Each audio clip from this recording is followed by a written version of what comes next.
Everybody take your seats. We're going to start the next set.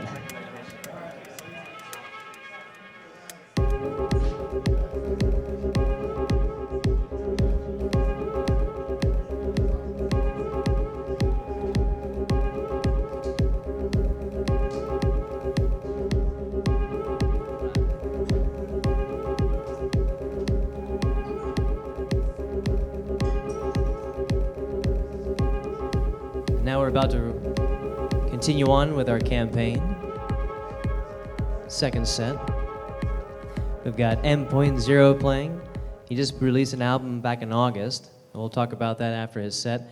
So please, everybody, enjoy M.0.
violence,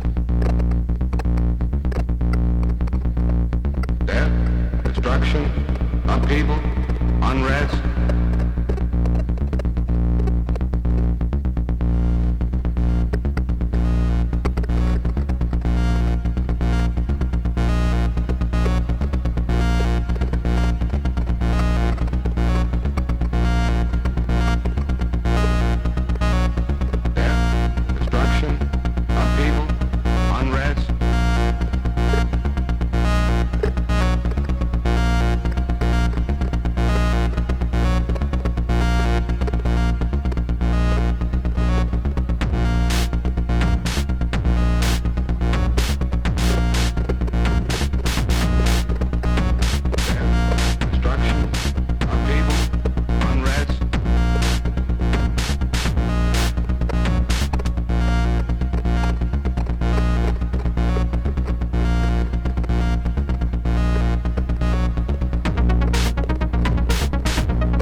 M.0, everyone. Thank you very much.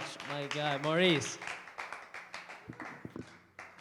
Thanks. I have to come down a second. That was So a- much more intense on the PA. That was a very energetic set you just played. Thank you.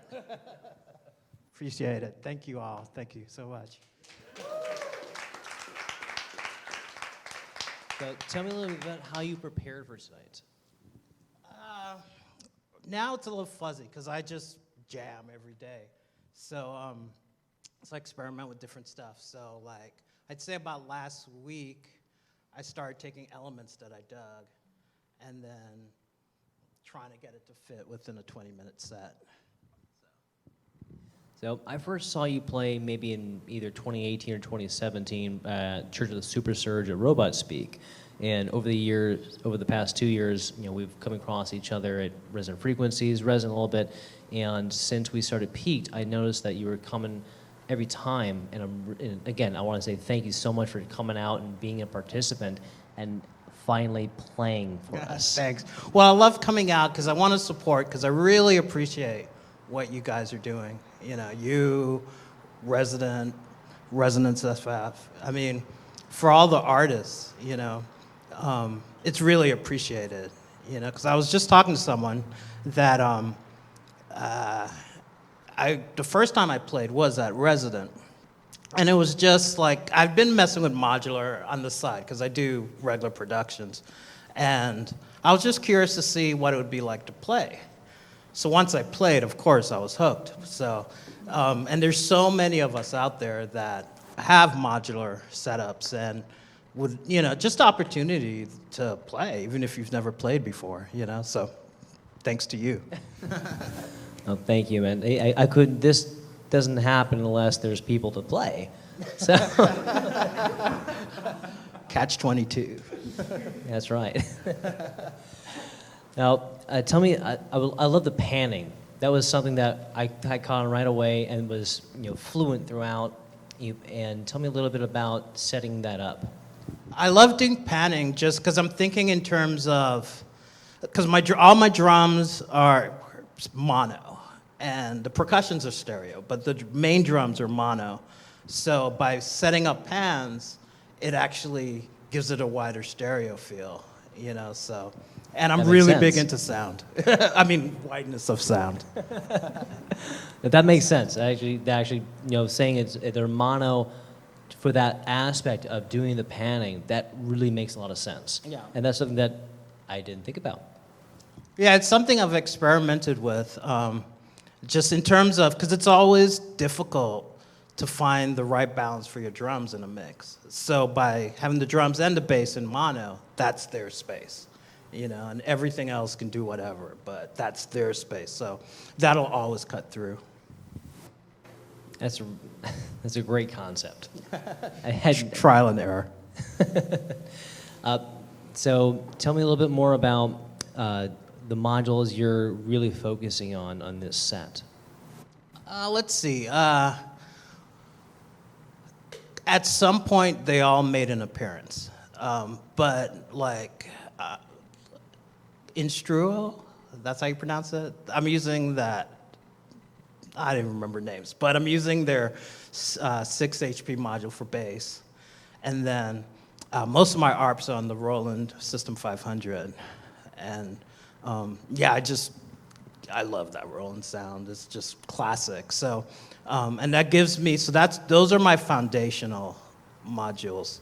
And then that lets me play around with everything else. So as long as I know there's a solid groove there, then I can have fun in the background. No, that's awesome. I mean, and I get that so much from Roland myself. I get that, I'm a 606 guy myself, so that makes a lot of sense. Yeah. Well, that's actually how I got into modular, because when I was really young, I saw this interview with Depeche Mode, and they listed their instruments. And so I saw the System 700 listed, and I didn't know what that was. Like, I thought I knew, all the other stuff, but I didn't know what that was. And then so I searched it, which I didn't even really have internet then, so I don't know how I did that. But I searched it and saw it, and I had no idea a synthesizer could look like that. So and of course it was completely unattainable. So over the years, I've kept up with it, but I always thought of modular as being impractical. And then, yeah, in 2015, they put out the System 500, and I was like, word. So, yeah. It was a big jump from, like, say, like the Human League when they were playing like a System 100. Right. Yeah, and the 100, Human League, and then Aphex Twin. So all the tracks, and I didn't know that at the time, but when I go back and listen to tracks that I really love, they all had either one of those instruments in it. So. Yeah, that I love that sound. Yeah. It's really fantastic. Do we have any questions from the audience for M.0's set tonight? I'm curious to hear what, compared to like your production processes on other instruments or on the computer, what does the modular bring out of you that's different? So my day job is producing and composition and stuff. So I sit in front of the computer forever, which I love, and it has to do with how records are made now, which is, it's become its own art. So you spend a lot of time creating these pieces and putting together these jigsaw puzzles, which is great, but I realized that I stopped playing, So I didn't even have intention of performing. I just needed something that I could step away and actually play. So that actually what drew me into it, And I'm not like a purist. I'll use whatever you put in front of me. But this just was kind of like my me time. And then after a while, I was like, oh, this is kind of rocking. So then I started performing.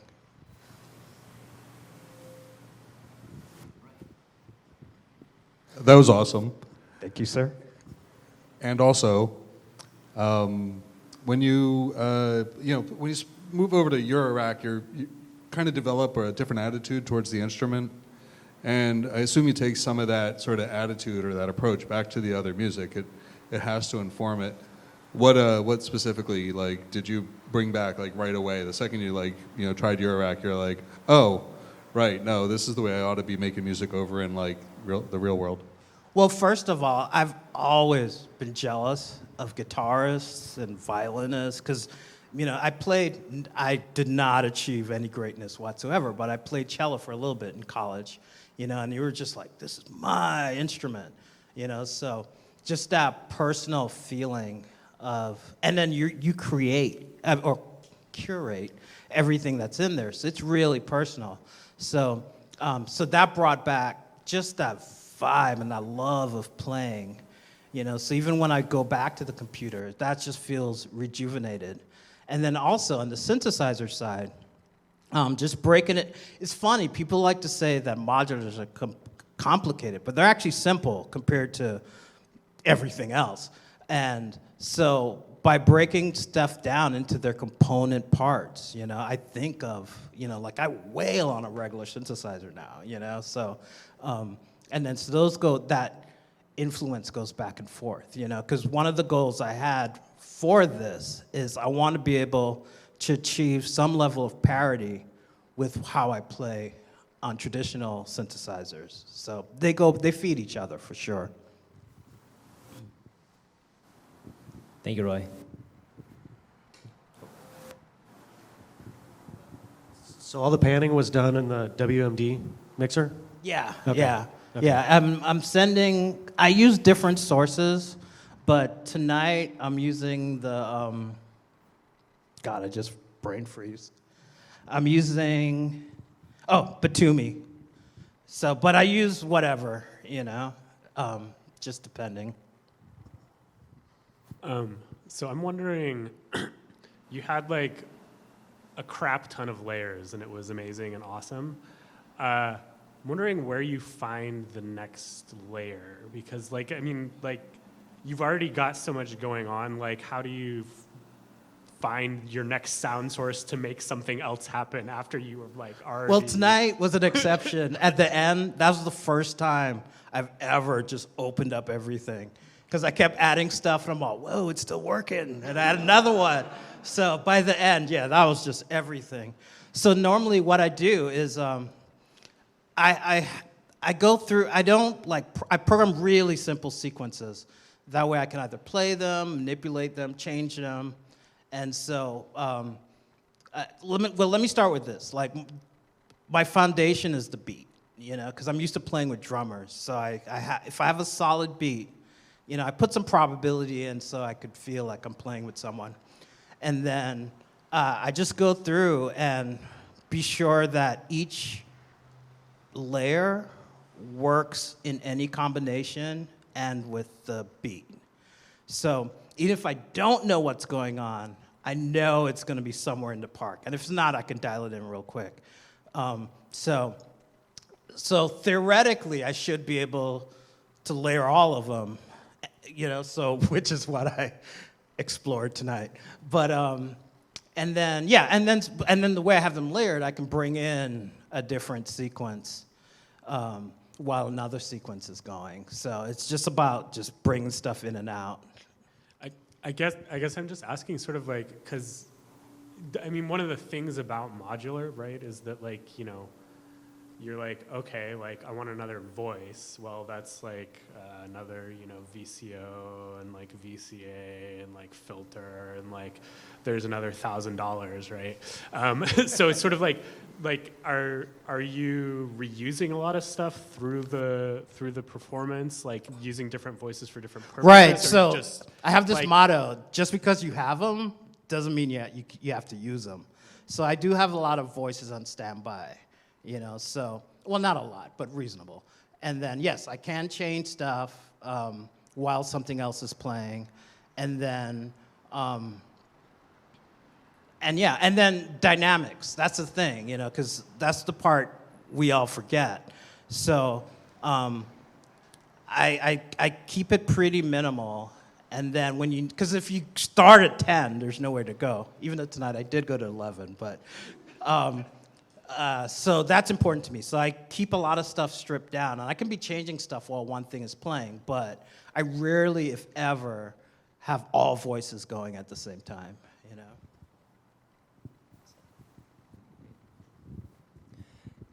Excellent. Any other questions from the audience over here?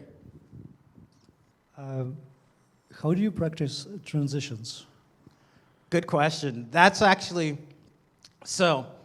that's what I focus on when I jam. So it could be, I could have anything happening musically, but I can get to transitions. So my practice routine is I practice transitions, I practice breakdowns, I practice fills, and I practice drops.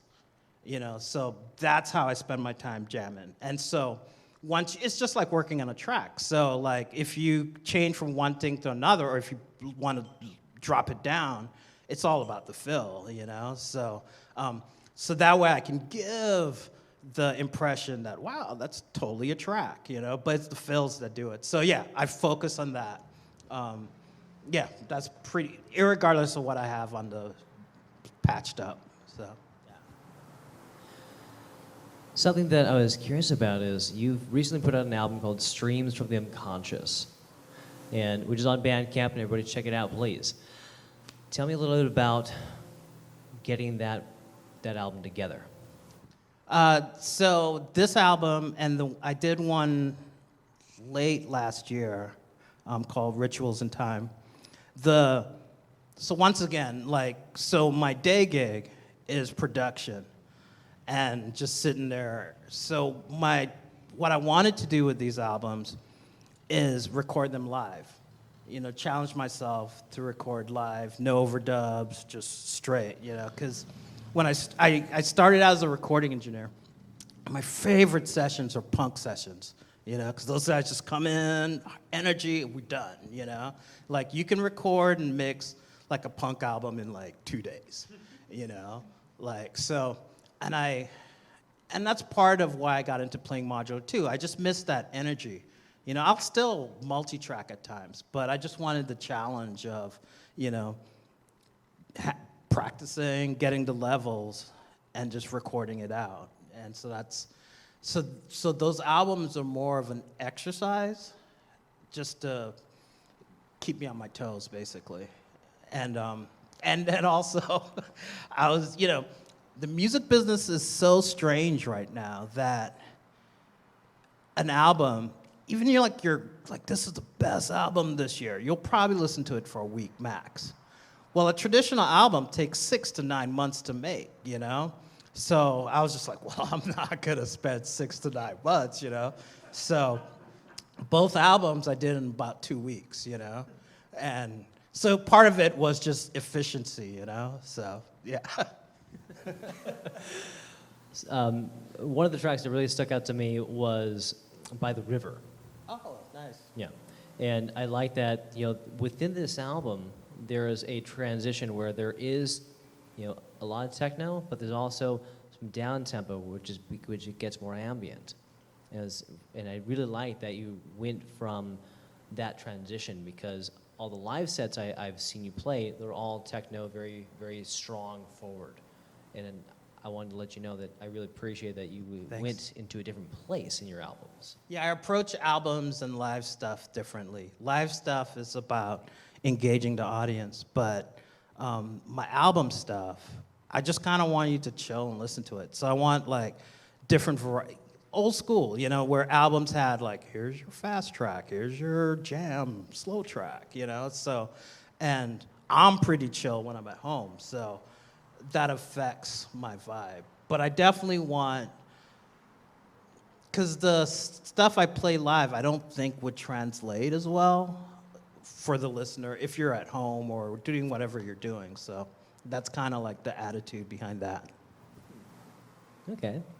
I hadn't thought about it like that. But thank you very much. I really appreciate that. Yeah, And thank you. It's a good album. It's a really nice album. Don't make me blush in front of everyone. Maurice, thank you so much for coming out today and playing for us. It was a great set. Everybody really enjoyed it. It took us a little second to get the audio up, but we did pretty good. I had a question. So you're wearing headphones when you're performing. What is the thought process behind that? Because in a way, it seems like it might isolate you from the crowd, but sorry, go ahead. Well, two things. One, We don't have a PA set up, too. We don't have a PA for the actual performer set up. well, even if there was that, Monitor, I thank you. don't use monitors because I use headphones because like there's subtle nuances that happen that might take me in another direction. Whereas even with monitors, it's a wall of sound. And then two, I do isolate myself from the audience because I've played gigs where like people are right next to, so how was your week? And you're like, I'm just like, so it's also immersive, And third, it saves my hearing because monitors are brutal, so yeah. Thank you, great set. Thank you so much. Appreciate it. So, everybody, thanks again, Maurice. I really want to say thank you again very much. It's M.0 is his band name. You can find him on Bandcamp. He plays around here in the Bay Area as well. And you've got an Instagram account as well, is that right? Yeah, it's there. I'm not the best social media person, but yeah, it's there. Yeah. So you can find him. Also, Need for Storms, he's got a Bandcamp under the same name, as well as an Instagram account. So if you want to follow them as well, please do. I want to thank everyone for coming out to Peak again. This is a really fun thing we're doing here. It doesn't happen without the musicians. We've got some people here in the audience. Roy Lackland that have played here before, and we've got some other people in the audience who are coming up, and I'm really excited about that, and I really appreciate the camaraderie and the community that is coming together here. It's really something special. I want to thank everybody who's coming here. We've got, and also want to help and promote the other live things that are going on out here. We've got Resident that happens in San Francisco on the first Tuesday of every month, or maybe the second Tuesday, I forget, sorry. And then there's always Resident Frequencies, which is the first Sunday of every month, which is a fantastic live show. If you haven't gone, you really have to experience it. So thank you everybody very much again for coming out to Peaked. This is our 6th show. You all have a good night.